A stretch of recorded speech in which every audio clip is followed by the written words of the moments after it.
चैतन्य चैतन्य चैतन्य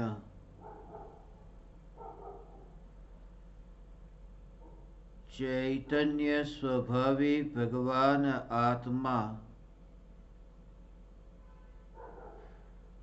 अनादि अनंत शुद्ध चैतन्य मात्र है। ज्ञान मात्र है।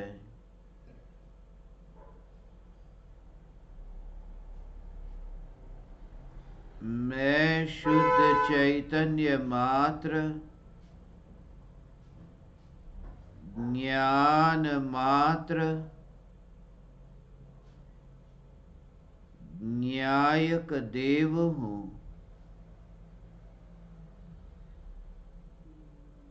साक्षात समय सार हूँ।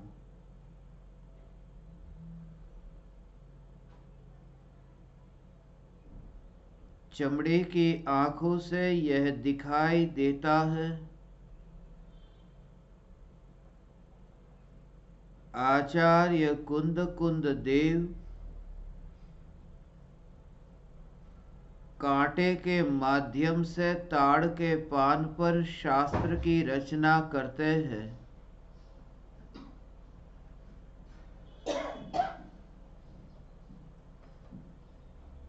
बाहर में शास्त्र की रचना कांटे से ही हो सकती है।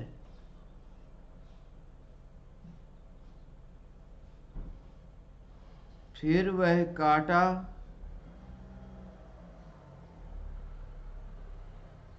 पेड़ का कांटा हो या फिर वह कांटा विकल्प का कांटा हो।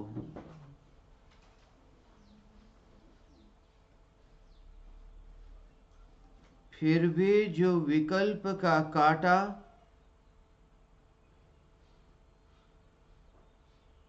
ज्ञान के घनपिंड चैतन्य स्वरूप में मिलता नहीं, जो विकल्प का कांटा चैतन्य महल के भीतर आता नहीं, जो विकल्प का कांटा चैतन्य महल के आंगन में पैदा हुआ है। अनंत प्रकार के राग और द्वेष के विकल्प के कांटे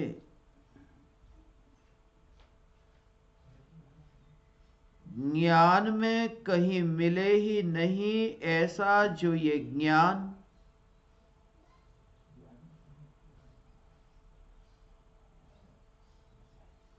यह चैतन्य तत्व यही मैं हूँ। चैतन्य तत्व ही मैं हूँ। चैतन्य तत्व ही मैं हूँ।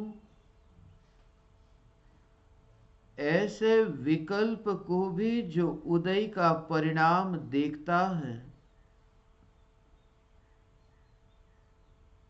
चैतन्य तत्व के विकल्प को लेकर के अंतर्मुख हुआ ही नहीं जा सकता।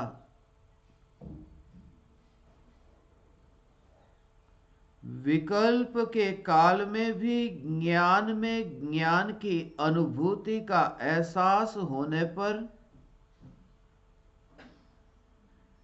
विकल्प का कांटा सूखता जाता है, मरता जाता है।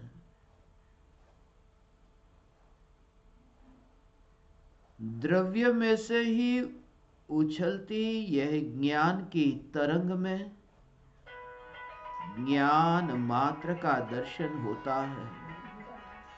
चैतन्य मात्र का दर्शन होता है। विकल्प की उत्पत्ति के काल में भी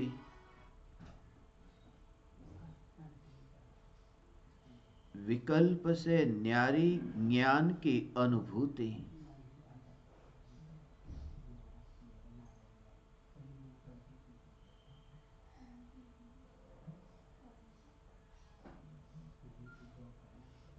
जहाँ जहाँ ज्ञान है वहाँ अपने को इतना निर्मल निर्दोष पाता है।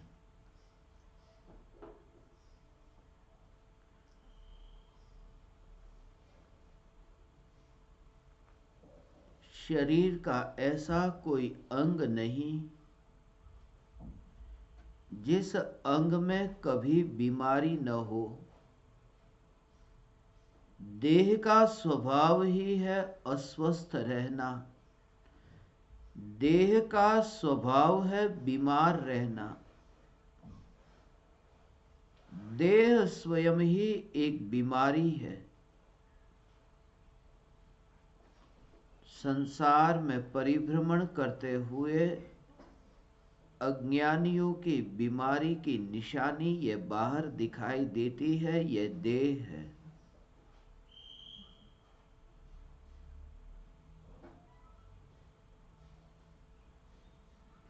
शरीर का ऐसा कोई अंग नहीं जहां बीमारी न हो,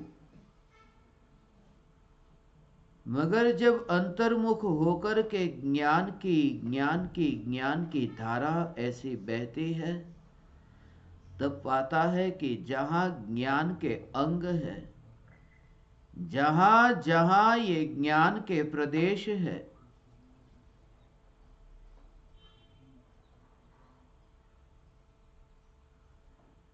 उन ज्ञान प्रदेशों में राग और द्वेष के विकल्प की बीमारी है ही नहीं। ऐसा निर्मल ज्ञान मात्र अनुभव, जहां दो का विकल्प न हो और एक जानने वाला और जानने में आने वाला,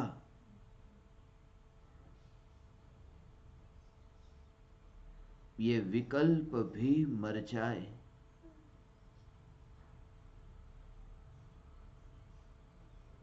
मैं जानने वाला हूं, ऐसा भाव ये खबर देता है कि पर्याय के प्रदेशों पर बैठ करके ये घोषणा हो रही है, मैं जानने वाला हूं।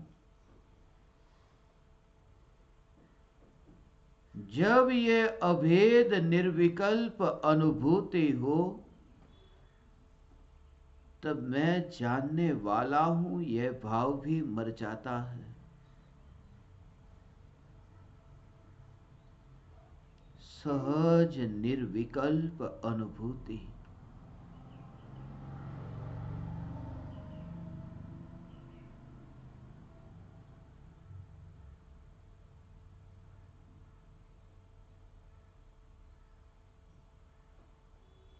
इसी के बल पर कि ध्रुव स्वरूप पर्याय के प्रवाह में बहता नहीं है। एक समय की पर्याय भी ऐसी नहीं होती कि जिसमें ज्ञान की अनुभूति न होती हो। एक समय भी ज्ञानी का ऐसा नहीं बीतता जिसमें उन्हें ज्ञान में ज्ञान अनुभव में न आता हो। प्रति समय ज्ञान में ज्ञान की अनुभूति, प्रति समय यह अनुभूति कि मैं अपने से दूर जाऊं तो कहां जाऊं, और पराया मुझ में आए तो कहां से आए, ऐसी स्वतंत्र निज चैतन्य सत्ता की जागृति ज्ञान में ज्ञान की अनुभूति प्रति समय होती है।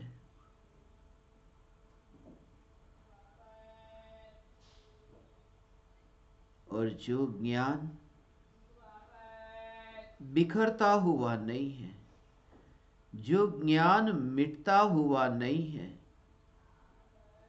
जो ज्ञान तरंगो रूप नहीं है, ऐसे ज्ञान का दर्शन होने पर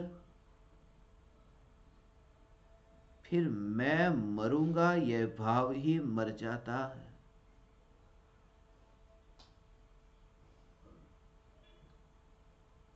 एक समय का भी फासला नहीं रहता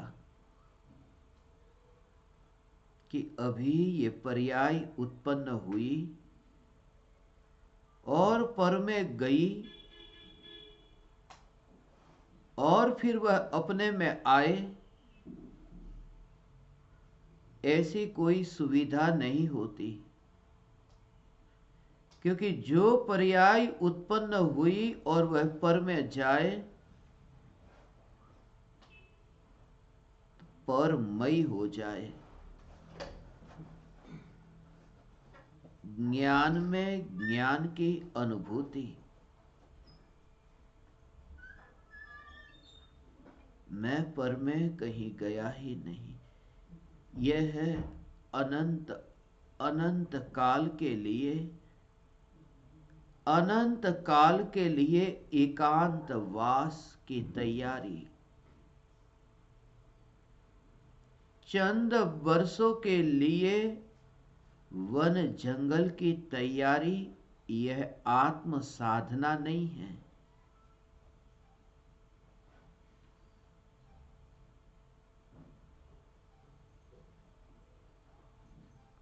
अनंत काल के लिए चैतन्य उपवन में एकांत में वास करने की तैयारी।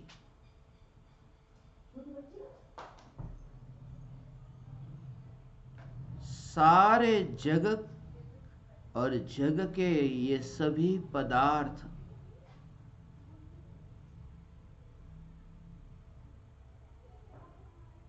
जिनके प्रति न राग न द्वेष, न वे उपकारी है न वे अनुपकारी है,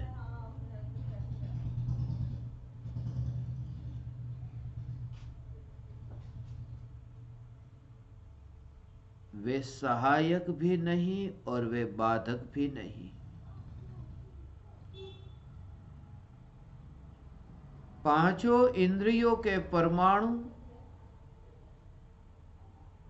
भीतर में जो बहती ज्ञान की धारा है, इस ज्ञान की धारा में सहायक नहीं है। यदि ये परमाणु आत्मा को जानने में सहायक होते, इनमें यदि ऐसी शक्ति होती, तो वे स्वयं ही क्यों नहीं जानने लगते।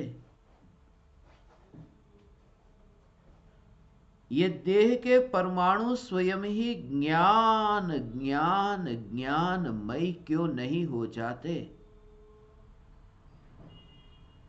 ये इंद्रियों के परमाणु वर्तमान में भी ज्ञान में सहायक नहीं, क्योंकि ज्ञान में कहीं पर भी ऐसा खालीपन नहीं कि परमाणुओं से कुछ मांगना पड़े।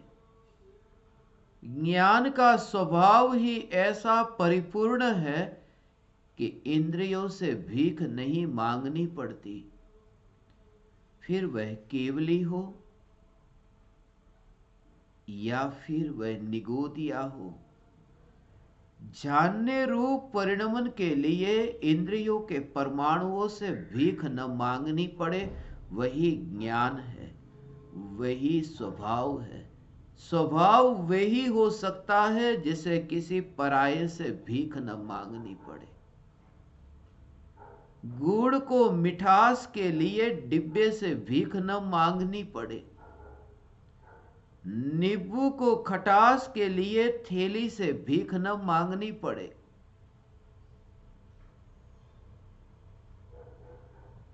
ज्ञान को जानने के लिए इंद्रियों के, ये देह के डिब्बे से, देह की थैली से भीख नहीं मांगनी पड़ती। तब देह का अहोभाव मर जाता है और स्वतंत्रता का अनुभव होता है। मैं ज्ञान, मैं स्वयं ज्ञान ज्ञान ज्ञान ज्ञान, मैं स्वयं ज्ञान, आत्मज्ञानम स्वयं ज्ञानम। मैं स्वयं ज्ञान, और मैं गुलाम नहीं। मैं ऐसा स्वतंत्र सत्ता स्वरूप परमात्मा जो इंद्रियों का गुलाम नहीं। इंद्रिया सहायक नहीं, इंद्रिया सहायक भी नहीं और इंद्रिया बाधक भी नहीं।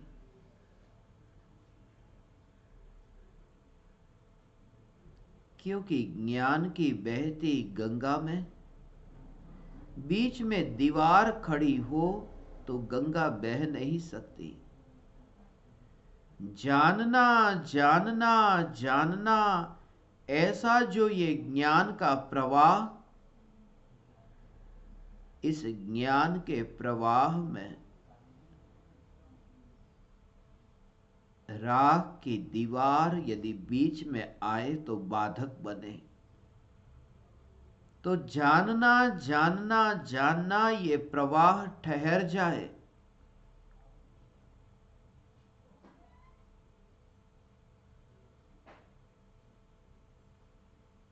इंद्रिया यदि शत्रु होती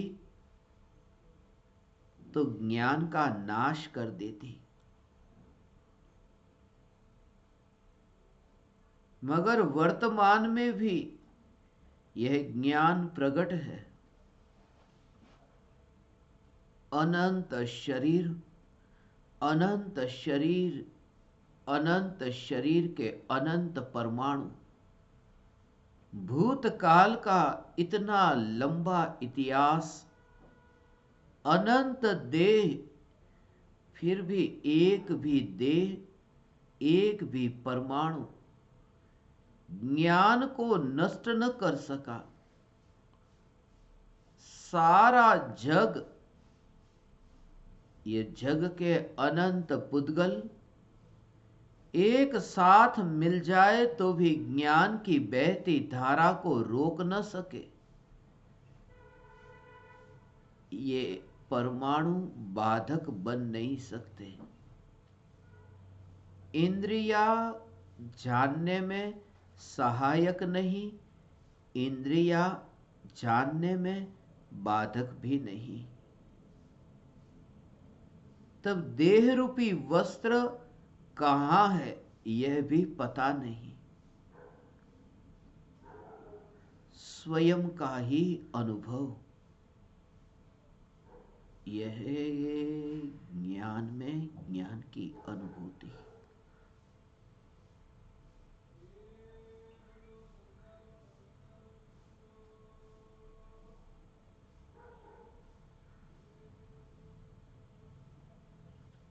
ज्ञान में ज्ञान की अनुभूति।